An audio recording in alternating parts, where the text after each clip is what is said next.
Harper Lee, born on April 28, 1926, in Monroeville, Alabama, and passing away in the same town on February 19, 2016, was an iconic American writer. She's best known for her groundbreaking novel To Kill a Mockingbird, published back in 1960. Harper's dad, Amasa Coleman Lee, was a lawyer who pretty much was the real-life version of the novel's hero, a super good guy and all-around decent human. The story in her famous book draws from her dad's experience defending two African-American men, a case he didn't win. Harper herself dabbled in law at the University of Alabama and even spent a summer studying at Oxford. But instead of finishing her degree, she headed to New York City to chase her dreams. She started out as an airline reservationist, but was lucky enough to get some financial help from friends. This support gave her the freedom to focus on her writing, and with an editor's guidance, she turned some short stories into the masterpiece we know today. To Kill a Mockingbird is mostly told through the eyes of Scout Finch, a young girl growing up from 6 to 9 years old, with some parts narrated by her when she's older. Scout, her brother Jem, and their dad Atticus Finch navigate life in a town filled with racial prejudices and injustice. Atticus, being the decent man he is, defends a black man falsely accused of a crime, teaching his kids about fairness and bravery along the way. They also befriend Boo Radley, a mysterious neighbor, learning not to judge a book by its cover. The novel was a hit, snagging a Pulitzer Prize in 1961, selling over 40 million copies worldwide, and even turning into a famous movie and, much later, a Broadway play. Another cool tidbit: the character Dill in the book is based on Truman Capote, Harper's childhood buddy. When Capote went to Kansas to write about the Clutter family murders for The New Yorker, Harper was right there with him, helping out. Despite some rumors flying around that Capote might have been the brains behind To Kill a Mockingbird, a letter surfaced in 2006 that showed Capote praising an early draft of the book, clearly debunking those whispers. After enjoying some time in New York, Harper split her years between the big city and Monroeville, eventually settling back in her hometown. She wrote a few essays here and there, including one on Alabama's history in 1983.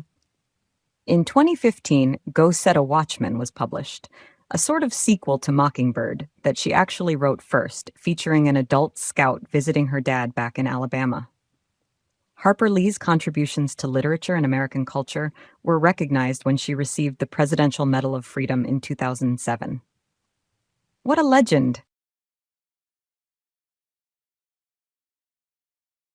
To Kill a Mockingbird, written by Harper Lee, hit the shelves in June 1960 and quickly became a must-read. It's super popular in U.S. schools and has earned its spot as a classic in American lit. Just a year after coming out, it snagged the Pulitzer Prize.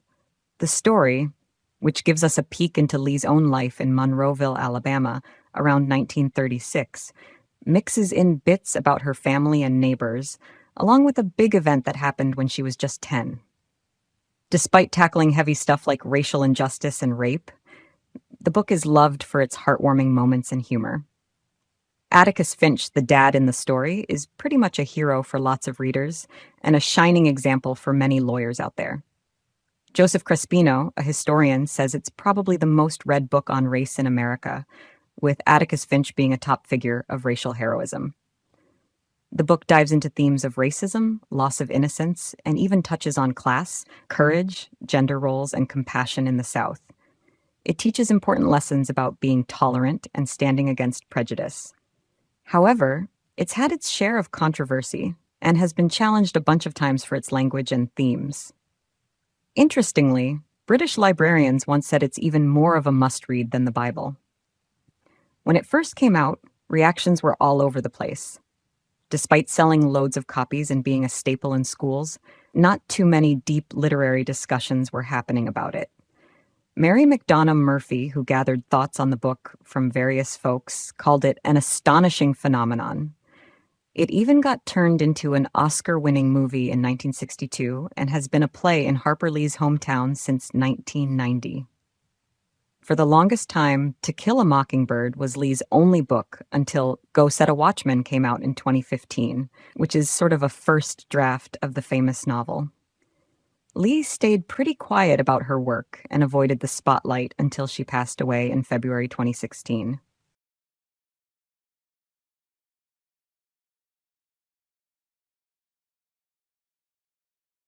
Atticus Finch. Atticus Finch is Jem and Scout's dad, and he's this cool lawyer who really believes in treating everyone fairly, no matter their skin color. He gets this tough gig defending Tom Robinson, a black man accused of a crime he didn't do, and most of the town isn't happy about it. But Atticus isn't the type to back down, especially when it's about doing what's right. Back in the day, he was known as the best shot around, but what really stands out is how he's pretty much the heart and soul of the story with his strong morals. Gregory Peck played him in the movie version of To Kill a Mockingbird, and he nailed it. Scout Finch. Scout Finch, or Jean Louise Scout Finch when she's all grown up, tells us the story. Looking back, she realizes there were a lot of things she didn't get as a kid. Like this one time, she got in trouble with her teacher, Miss Caroline, because she already knew how to read and write and didn't do it the right way. She's a bit of a tomboy, hanging out mostly with her brother Jem and their buddy Dill. When Jem suggests she should act more ladylike, she's like, no way. Even as she grows up, from 6 to 9 in the story, she keeps her spirit, even though she starts to see the world, including its racism, a bit clearer. She's brave, talking to Atticus about the tough stuff she hears, and even facing down a mob to protect Tom Robinson. And she's the only one of the kids to get to know Boo Radley, realizing he's actually a pretty nice guy. Mary Badham played her in the film, capturing her spirit perfectly. One thing she says that sticks is, "Until I feared I would lose it, I never loved to read. One does not love breathing." It's deep. Jem Finch. Jem Finch, or Jeremy Atticus Jem Finch, is Scout's big brother, older by 4 years. As the story goes on, you can really see him growing up, getting a handle on the tough stuff they face. He's kind of Scout's guide through their adventures. Unfortunately, he gets hurt by Bob Ewell, ending up with a shorter arm, but that doesn't stop him from being a key part of the story. Philip Alford played him in the To Kill a Mockingbird movie, bringing Jem to life. Dill Harris. Dill Harris is this cool, smart little dude who rolls into Maycomb every summer from Meridian, Mississippi, crashing at his Aunt Rachel's place. He quickly becomes best buds with Jem and Scout. Dill's all about trying to get Boo Radley to show himself, coming up with all these wild schemes with the kids. At one point, he even promises to marry Scout, and they pretend they're engaged. Drama hits when Dill runs away from home and ends up hiding under Scout's bed. He spills that he felt like his stepdad was replacing him, even though he first fibs about being chained up by his dad. Poor Dill doesn't really get the family love vibe. He's pretty much bounced around between relatives, feeling unwanted. He says he doesn't have a dad and isn't sure if he'll ever see him if he does. In the movie, John Megna brings Dill to life. And fun fact, Dill's thought to be inspired by Harper Lee's childhood pal, Truman Capote. Then there's Calpurnia, or Cal, who's like the heart of the Finch household. She's the African-American housekeeper who's got Atticus's respect and all the love from the kids.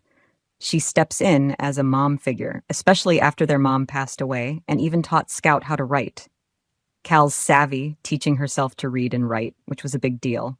But Aunt Alexandra isn't a fan, thinking Cal isn't the right maternal figure for the kids. Cal's part of the First Purchase ME African Church in Maycomb, and surprises Scout by switching up her language at church compared to home. Initially, Scout's not seeing the real Cal, kind of viewing her through this childlike lens, but as the story unfolds, Scout realizes how awesome Cal really is and how much she's looked out for her. Estelle Evans plays her in the film. Aunt Alexandra. Aunt Alexandra is Atticus and Jack's sister, and she's got this old-school Southern Belle vibe. She drops by to stay with Atticus and isn't thrilled about Calpurnia's influence on the kids, especially with Scout not fitting her idea of a lady. Alexandra and Scout butt heads, but Scout ends up seeing her aunt's strength and care, especially after a tea party that opens her eyes to some harsh realities. Jack Finch. Jack Finch is Atticus and Alexandra's younger brother, a 40-something doctor who's always a hit with Scout and Jem. He's got this funny side, teasing Miss Maudie with marriage proposals, and he smells of alcohol and something sweet. Despite not having kids of his own, he's adored by his niece and nephew.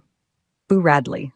So there's this guy, Arthur Boo Radley in Maycomb, and all the local kids are pretty convinced he's a ghost or something spooky. But actually, Boo's just a super shy dude trying to make friends with Jem and Scout the Finch kids by leaving them little presents in a tree. Jem starts to see Boo in a new light, and Scout finally meets him at the end of their story. Boo turns out to be the hero when he saves them from the bad guy, Bob Ewell. Scout didn't recognize him at first, thinking he looked really pale and kinda ghostly. But when she stands on his porch, she gets it. Boo's world isn't so lonely after all. He was played by Robert Duvall in the movie, which is pretty cool. Judge Taylor. Then there's Judge John Taylor, who's pretty laid back for a judge, likes to sing, and enjoys his tobacco. He's in charge during the trial of Tom Robinson, and makes it pretty obvious he's not a fan of the Ewells and has a lot of respect for Atticus, the lawyer defending Tom. The judge tries to give Tom a fighting chance by making sure Atticus is the one defending him, showing he's not about supporting the racist status quo.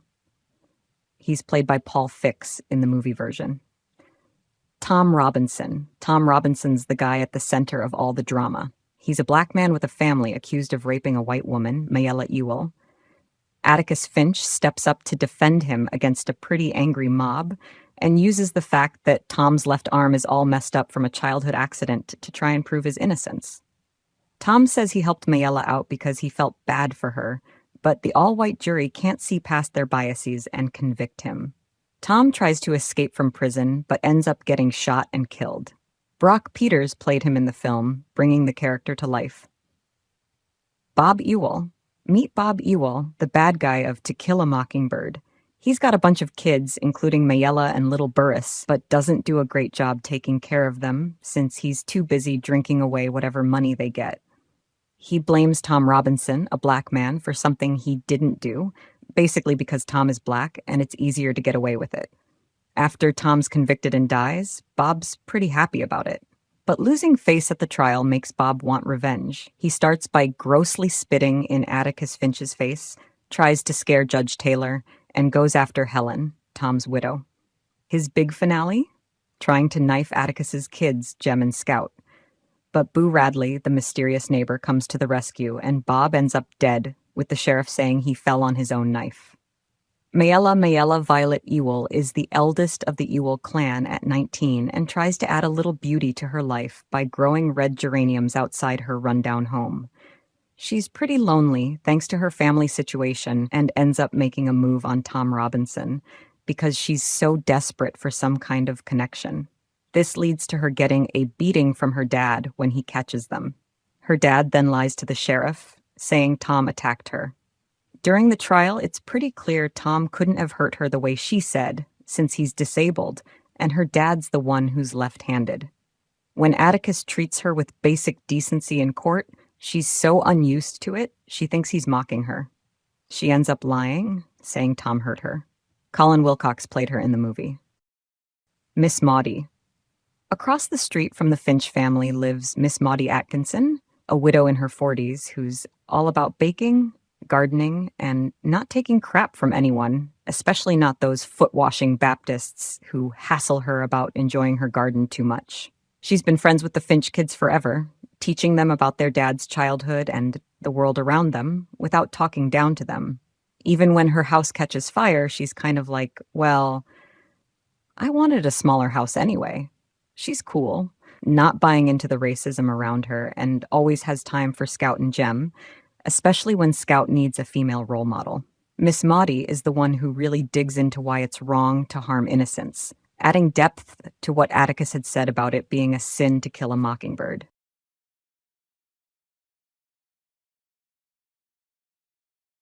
So John Louise Finch, who everyone calls Scout, tells this story set in the mid-1930s, smack in the middle of the Great Depression, in this made-up town called Maycomb, Alabama.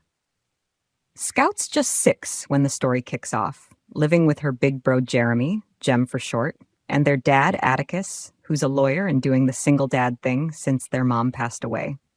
They've also got Calpurnia, their black cook, who's pretty much family and has been helping out for ages. Scout and Jem hang out a lot with this kid Dill, who drops into Maycomb every summer to stay with his aunt. There's this spooky dude, Arthur Boo Radley, living nearby, who they're all obsessed with because he never comes out. The grown-ups don't talk much about Boo, and the kids just end up swapping wild stories about him and dreaming up plans to get him to come outside. After Dill's been around for a couple of summers, Scout and Jem start finding these little presents in a tree near the Radley place, kind of like Boo's trying to be friends from afar, but they never actually see him. Then there's this big deal when Atticus gets picked by Judge Taylor to defend Tom Robinson, a black guy accused of raping a white woman, Mayella Ewell. Not everyone's cool with it, and some folks start giving the Finch family a hard time, even calling Atticus names. Scout really wants to fight back when other kids tease her about it, but Atticus has taught her better. Things get super tense when Atticus stands up to a mob of guys out to lynch Tom. Scout, Jem, and Dill show up out of nowhere, and Scout, without even realizing it, breaks up the mob by chatting with one of the guys she knows, making them all rethink and head home. Atticus didn't want Jem and Scout hanging around Tom Robinson's trial, but when they couldn't find seats downstairs, Reverend Sykes, who's the pastor at Cal's church, let them watch from the balcony where the black community sat. During the trial, Atticus showed pretty clearly that Mayella Ewell and her dad, Bob, were making stuff up. Turns out Mayella tried to make a move on Tom, but ended up getting smacked around by her dad. Everyone in town calls the Ewells white trash and doesn't trust them much, but the jury still decided Tom was guilty. Jem was totally bummed out about it, thinking justice wasn't real. Atticus kept his hopes up for overturning the verdict, but then Tom tried to break out of prison and got shot dead. Even though Tom got convicted, Bob Ewell felt totally shamed by the whole trial thing. Atticus had made him look like a fool, so Ewell swore he'd get even. He even spat in Atticus's face, tried to sneak into the judge's place, and started creeping around Tom Robinson's widow. Things got real scary when he attacked Jem and Scout as they were walking back from their school's Halloween event. Jem ended up with a broken arm and knocked out, but suddenly, someone swooped in and saved them. This mystery guy turned out to be Boo Radley, who carried Jem back home. When Sheriff Tate showed up, he found Ewell dead with a knife in him. Atticus thought maybe Jem had done it, but Tate was sure Boo was the hero. Tate decided to say Ewell tripped on his knife to keep Boo out of the spotlight.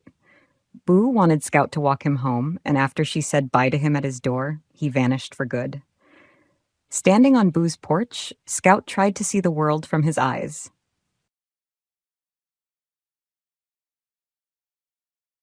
Harper Lee always said To Kill a Mockingbird wasn't her life story, but more about writing what you know with honesty.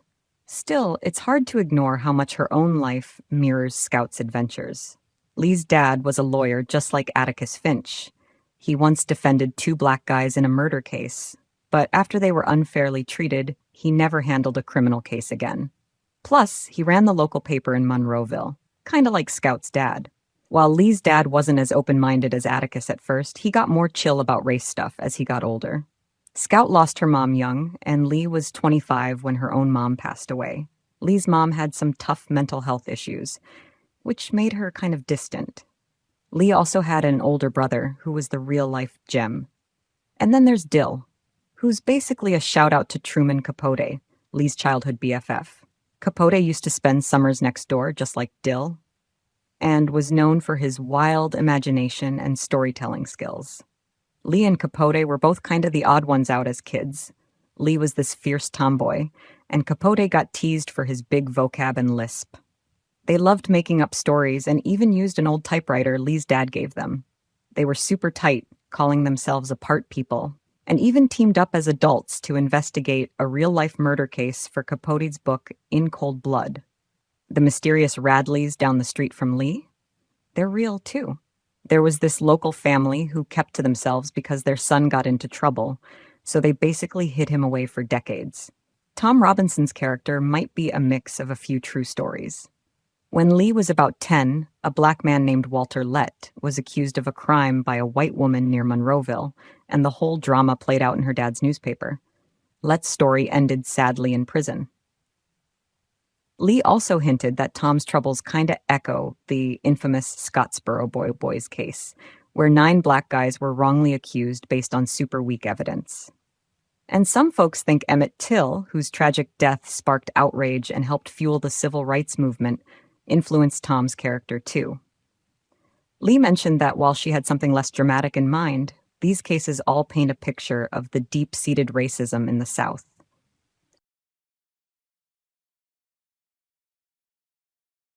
Good versus evil. Basically, the book dives deep into whether people are born nice or not so nice.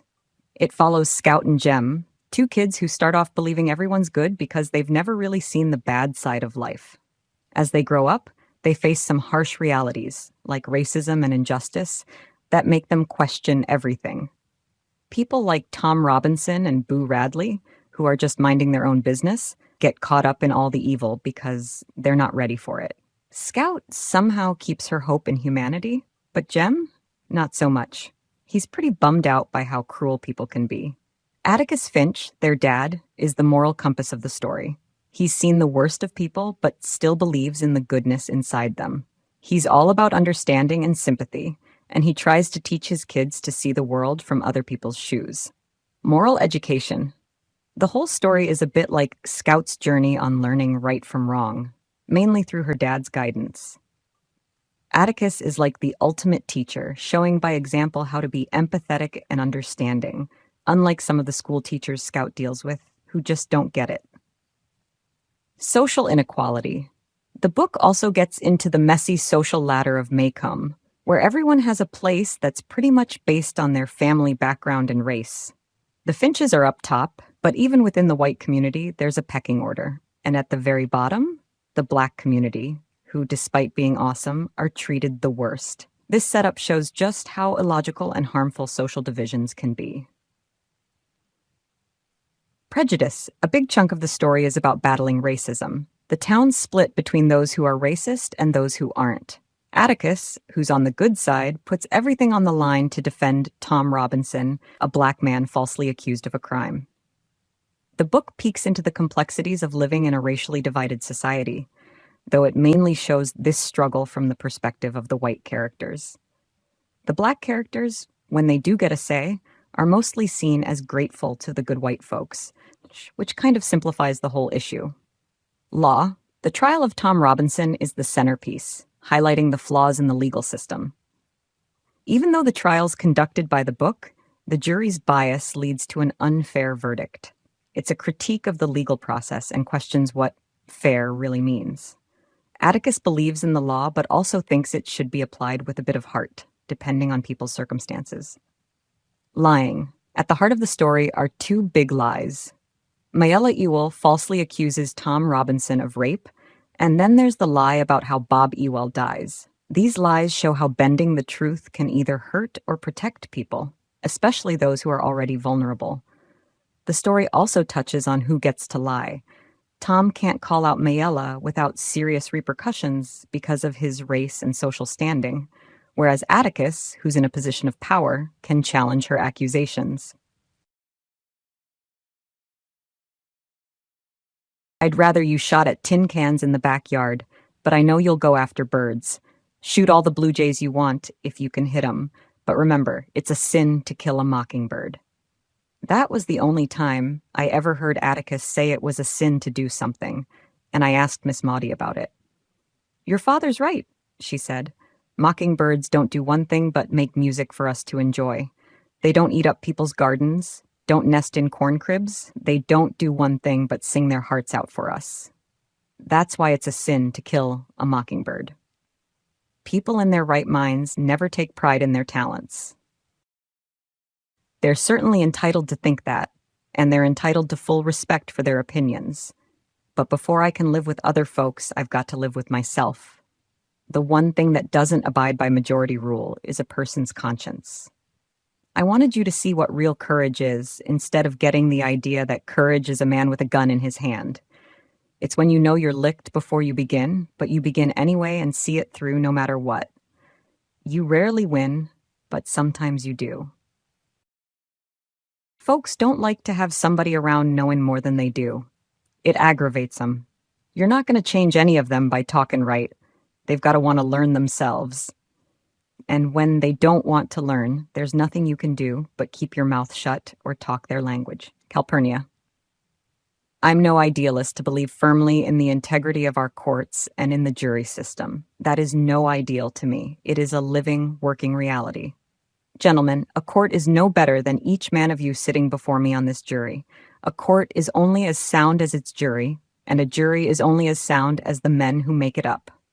The one place where a man ought to get a square deal is in a courtroom, be he any color of the rainbow, but people have a way of carrying their resentments right into a jury box.